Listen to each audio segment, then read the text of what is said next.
கர்த்தருடைய பரிசுத்த நாமத்திற்கு மகிமை உண்டாவதாக. இந்த அருமையான தருணத்தில் கிறிஸ்துவின் நாமத்தினாலே உங்களை சந்திப்பதில் மிகுந்த மகிழ்ச்சி. நாலு ஒரு காரியத்தை குறித்து தியானிக்க போகிறோம். சங்கீதம் 61 2வது வசனம் வாசிக்கலாமா?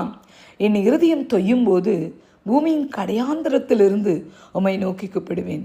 எனக்கு எட்டாத உயரமான கண்மலையில் என்னை கொண்டு போய்விடும். ஆமென், அல்லேலூயா. கர்த்தருடைய பிள்ளைகளே, இது தாவீதின் சங்கீதம். கூப்பிடுதலை குறித்த ஒரு சங்கீதம் இது. அவர் எப்படிப்பட்ட பாடுகள் நிறைந்த மனுஷன்ல, ஆனால் இந்த பாடுகள் நடுவில் அவர் ஒரு முறை கூட மனுஷனை தேடி போல, ஒரு முறை கூட ராஜாவை தேடி போல, ஒரு முறை கூட தன் தாயோ தகப்பனையோ தேடி போல, எந்த நிலைமையிலும் கர்த்தரையே சார்ந்திருந்தார். தேவ பிள்ளைகளை, அவர் சொல்லும் பொழுது பாருங்க, என் இருதயம் தொய்யும் பொழுது அப்படின்னா என்னங்க? வியாகுலம், வேதனை, கண்ணீர், விசனம், என்ன பண்ணுறதுன்னு தெரியல, தப்பித்துக்கொள்ள வழி இல்லை.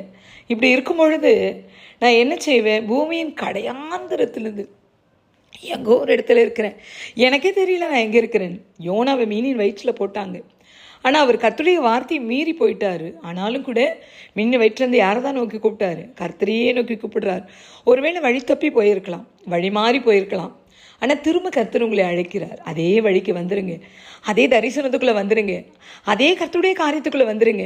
நமக்கு உலகத்தில் பார்க்கும்போது இதெல்லாம் பெரிய போராட்டமாக, பெரிய ஒரு மாதிரியான ப்ரெஷராக நமக்கு தெரியலாம்.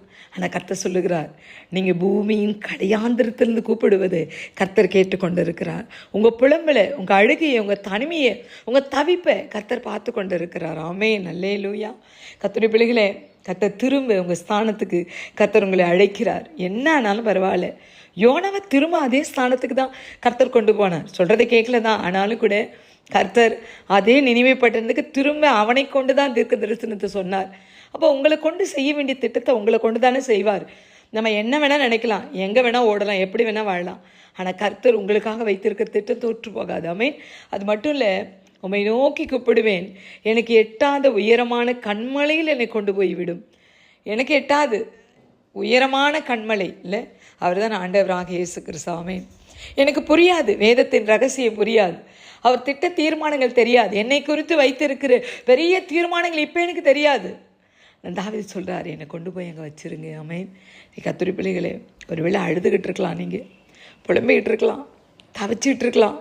கர்த்தர் உங்களை பார்த்து தான் பேசுகிறார். உங்கள் இருதயம் தோய்ந்து போய் கிடக்கிறது, உங்களை பார்த்து கர்த்தர் பேசி கொண்டு இருக்கிறார். மகனே, மகளே, உன்னை குறித்து நான் வைத்திருக்கிற திட்டம் பெருசு. இந்த பூமியில் நீ பார்க்கிற பார்வையின் பிரகாரம் அது இல்லை, விசுவாச கண்களால் பார். ஆபிரகாம் விசுவாச கண்களால் பார்த்து நடந்தான். அவன் கால் நடந்த தேசமெல்லாம் கர்த்தருக்கு சொந்தமாயிற்று. அப்படி நீங்கள் விசுவாச கண்களால் எவைகளை பார்க்கிறீர்களோ அவை உங்களுக்கு சொந்தமாகுமே. இன்றைக்கி வேணால் சூழ்நிலை மாறி இருக்கலாம், ஆனால் நிச்சயமாய் கர்த்தர் பதில் செய்வார். கேட்கிற பிள்ளைகளை கர்த்தர் ஆசீர்வதிக்க முடியாது. ஜெபிக்கலாமா? நல்ல தெய்வமே, இந்த நாளில் இருதயத்தில் விசனத்தோடும் பாரத்தோடும் ஆண்டவரே தோய்ந்து போய் கிடக்கிறதான்னு நினைவுகளோடு இருக்கிறதான பிள்ளைகள் உம்மை நோக்கி கூப்பிடுறாங்கப்பா. எட்டாத உயரமான கண்மலையில் கொண்டு போய் விட்டுருங்க ஆண்டவரே. உங்கள் திட்டம் அவர்களுக்கு அங்கிருந்து பார்க்கும்போது தெரியும் அல்லவா? ஆவியானவரே, எங்களை தேற்றும், எங்களை ஆற்றும், உங்கள் சமூகத்தில் எங்கள் நிலை நிறுத்தும். இதை கேட்க போகிற பிள்ளைகள் ஆசீர்வதியும்.